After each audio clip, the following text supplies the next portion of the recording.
Olá, meu irmão, minha irmã.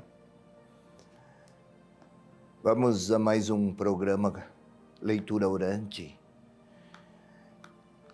São já 4 anos. Perguntei hoje e a informação foi essa: 4 anos que estamos aqui, eu e você, a nos encontrar por causa da palavra. O tempo corre veloz, fiquei surpreso, eu não tinha parado para avaliar. E, com gratidão ao Senhor, vamos olhar para frente e deixar a palavra iluminar nosso futuro. Agora, para este final de semana, leitura orante deste final de semana, é do dia 24 de novembro. É o encerramento do ano litúrgico. É o 34º domingo. Sempre no 34º domingo se conclui o ano litúrgico com a festa de Cristo, Rei do Universo. Esta festa também foi instituída, se eu não erro, pelo Papa Pio X, não estou muito seguro, mas havia muitos pretensos regimes salvadores de caráter político, e aí o Papa proclamou a festa de Cristo, Rei do Universo, porque só Ele é capaz de redimir a humanidade. O nosso texto para esse domingo solene é Lucas capítulo 23, versículos 35 a 43. Vamos à leitura. É o texto de Jesus crucificado, o diálogo com o assim chamado bom ladrão e Cristo, Rei dos judeus, aqueles dizeres fixados por Pilatos na cruz. Vamos à palavra.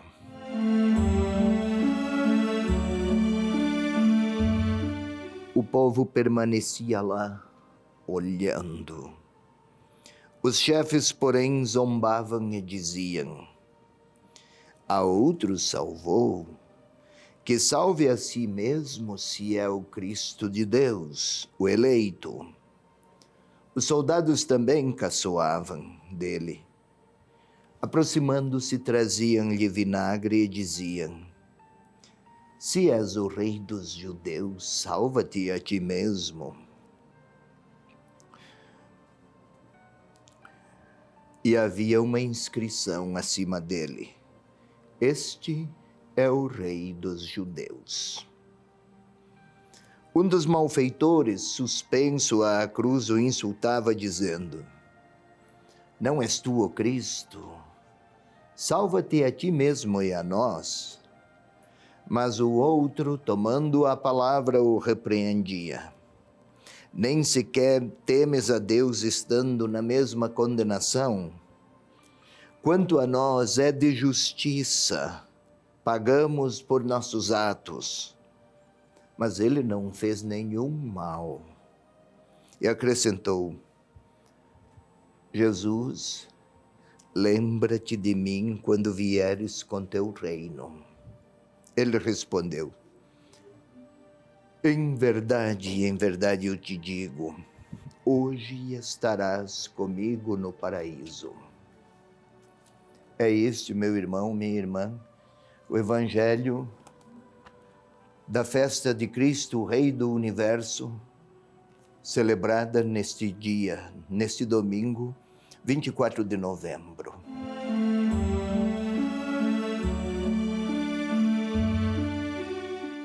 Vamos à explicação. O povo permanecia lá, olhando. Ao ler assim, como foi traduzido, poderíamos dizer que estava lá a contemplar um espetáculo trágico. 3 crucificados.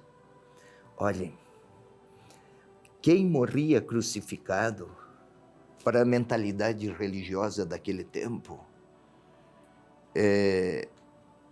era esse o destino dos malditos de Deus. crucificado. A mesma punição ou a mesma sentença condenatória, o mesmo fim, na perspectiva dos romanos, que foi Pilatos, o procurador romano, que sentenciou, esse era o destino dos revoltados e dos bandidos. Caramba, olha o destino de Jesus. Que fracasso! Olhando ou sob a perspectiva da lógica humana. Pois bem, diziam a outros, salvou, que se salve a si mesmo se é Cristo de Deus o eleito. Ou seja, salve, fez tantos milagres, por que não desce daí agora? Este sim seria um milagre verdadeiro, de grandes proporções, e então creremos. Deus não pretende enfrentar o homem ou a humanidade com a lógica humana. Não quer enfrentar, quer salvar. E se para salvar a humanidade é melhor o silêncio, então Deus silencia. E eis o crucificado, vestindo-se de bandido ou de maldito, para não condenar, até mesmo não condenar quem o assassinava. É um amor muito grande. Também os soldados caçoavam. Aproximando-se, traziam-lhe vinagre. Qual é o detalhe aqui do vinagre? Vinho era o símbolo do amor. Bebida, símbolo do amor. Vinagre era a bebida, símbolo da rejeição. Não é apenas o líquido vinagre dado a beber, é expressão simbólica de uma rejeição ritualizada. Não aceitavam que Deus se revelasse ou revelasse o seu amor e também seu poder, mediante a pequenez de quem ama a todos, mais do que o poder triunfalístico de quem quer se sobrepor aos outros, à humanidade inclusive. Deus é Pai, não é um tirano sobre a humanidade. Pois bem, e uma inscrição acima dele: este é o Rei dos Judeus. Eis aí a realeza qual é. A festa de Cristo, Rei do Universo, origina-se de um tempo em que eram imensas as competições e as disputas e rivalidades de poder político e militar, mas também hoje tudo sugere competição. Fala-se de competitividade comercial, mas não é apenas comercial. Onde houver competição e onde houver vencedores, há vencidos. E o Senhor não quer ser vencedor sobre a humanidade. Seu trono não tinha glória nenhuma, era a sua cruz. A sua corte, 2 malfeitores, é tudo às avessas, uma verdadeira inversão de critérios. Mas são as escolhas de Deus, não por ser loucura. Paulo escreveu que a loucura dos homens é sabedoria para Deus. E um dos malfeitores suspensos à cruz o insultava: não és o Cristo? Isto é, pediam de Jesus que mostrasse seu poder miraculoso, sua força tiranizadora, capaz de sobrepor-se a qualquer adversidade. Mas aderir a alguém assim poderoso não é adesão ao seu amor, seria crer por medo, por terror, e o Senhor não quer este tipo de fé. Ele está à procura de quem a Ele ofereça sua adesão por perceber-se por Ele amado. Pois bem, nem sequer temes a Deus estando na mesma condenação? E quanto a nós, estamos aqui, quero lembrar, o assim chamado bom ladrão, a expressão é paradoxal, mas um companheiro de cruz, vamos falar assim. Jesus, lembra-te de mim quando vieres no teu reino. Jesus. São pouquíssimos casos nos evangelhos em que Jesus é chamado por alguém com esse nome. 2 vezes ou 3. E sempre por pessoas numa situação extremamente dramática. Sinal de familiaridade. Jesus, lembra-te de mim, de confiança, especialmente de afeição. Lembra-te de mim quando estiveres no teu reino. Não pede de Jesus que seja poderoso. Não pede de Jesus nenhuma forma, nenhuma exigência. Não tem direitos diante do Senhor. Tem confiança, a possibilidade de que o Senhor dele se recorde. Participar da memória do Senhor parece suficiente para aquele homem. Também ele listado entre os malfeitores, que percebeu que o modo de Jesus ser rei contempla muito mais o seu amor humilde do que o seu poder devorador ou que destroçaria adversários. O Senhor é vencedor porque ama sempre, não porque elimina adversários ou humilha quem o rejeita. Ele não segue este caminho, ele não faz estas escolhas. Sua realeza tem traços de misericórdia.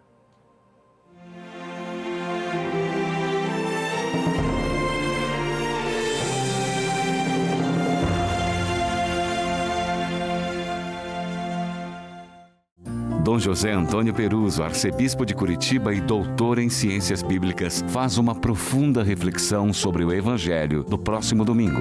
Leitura orante da palavra, toda quinta, 5:30 da tarde.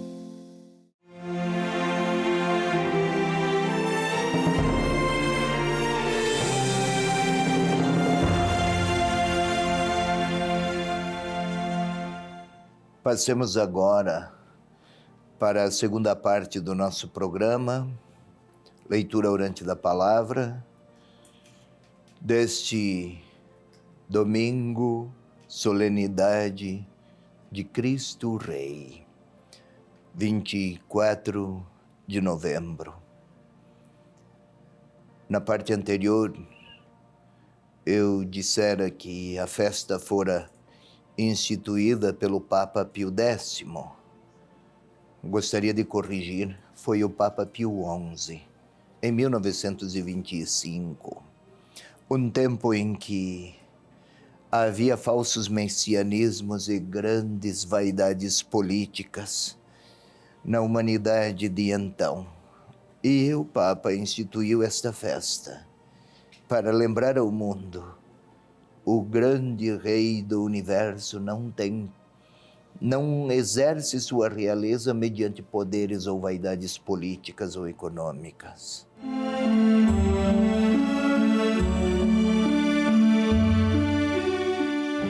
Pois bem, vamos lá. Qual é o modo de prepararmos-nos de maneira adequada interiorizando o sentido da realeza de Jesus? E como é a segunda parte da nossa leitura orante, vamos a ela. Os olhos fechados aqui nos ajudam à preparação do lugar interior, digamos assim, composição do lugar interior. E aqui precisamos exatamente condicionar-nos favoravelmente. Queira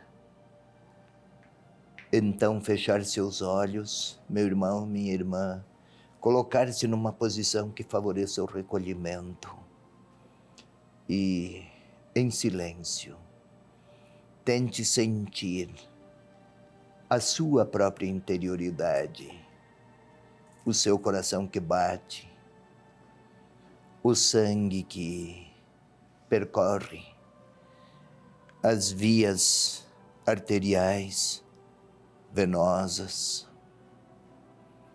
Tente sentir o seu cérebro cheio de vida, de sinapses, num dinamismo admirável. É impressionante a maravilha que cada um de nós é. E é desde lá de dentro de nós que o Senhor quer orar conosco. Então peçamos que o Espírito Santo impregne nossa inteligência, nossa mente, nossos sentimentos, nossas percepções, nossas intuições, nosso corpo, nossa vida. E juntos vamos rezar. Vinde, Espírito Santo, sois o amor do Pai, sois o amor do Filho. Vinde purificar nossa interioridade de tudo o quanto se impõe e antepõe na nossa relação com Jesus. Vinde tirar de nós mesmos, impurezas das quais não conseguimos nos libertar, na área dos afetos, dos sentimentos, dos anseios, dos dramas. Vinde, Espírito de Deus, aproximar-nos da palavra. Por vossa força, os evangelistas escreveram. Que seja por vossa força que nós, discípulos de hoje, possamos ler. Glória ao Pai, ao Filho e ao Espírito Santo, como era no princípio, agora e sempre. Amém. Vamos agora. É o terceiro passo, a construir as imagens que a palavra do Evangelho deste domingo nos propõe. E nem é tão difícil. Podemos ver a cidade de Jerusalém sobre o Monte Sião. Mas ainda lá no alto daquele Monte Sião, uma pequena colina junto do monte, dá para ver 3 cruzes elevadas, 3 crucificados. As dores são lancinantes, as mais atrozes dores que se conseguia infligir naquela época. Gemidos, lágrimas, sangue, sofrimento. Há soldados romanos a contemplar aqueles 3, tão embrutecidos que estão, já nem se sensibilizam. Mas há amigos do Senhor por perto e há uma multidão que olha, perplexa, uns com pena, outros ridicularizam, outros são indiferentes. Podemos imaginar soldados e pessoas líderes que condenaram aqueles 3, um deles a Jesus, até a rir, aquelas gargalhadas implacáveis e cortantes que escarnecem e que humilham. Podemos até vê-los dizer, salvou a outros, salve-se a si. Podemos ver um daqueles que grita, um dos crucificados, quase a pedir, não vais fazer nada, enganaste. Podemos ver o outro, não é resignado, mas sofre muito. Olha para o Senhor e o Senhor olha para ele. E um diálogo último. Senhor, lembra-te de mim quando estiveres no teu reino. Parece estranho que num momento tão trágico e dramático e sofrido, estejam lá dois a falar de esperança, de teologia, de realeza. Parece muito estranho que o evangelista tenha se detido a uma conversa muito particular entre dois crucificados. Mas os caminhos humanos não são os de Deus. Como poderia Deus estar lá? A mãe de Jesus estava lá, o evangelista informa. Sem desmaios, sem gritos desesperados, sem revoltas, com muitas lágrimas, a verdade. Como Deus poderia estar lá? E agora vamos nós nos colocar naquela cena.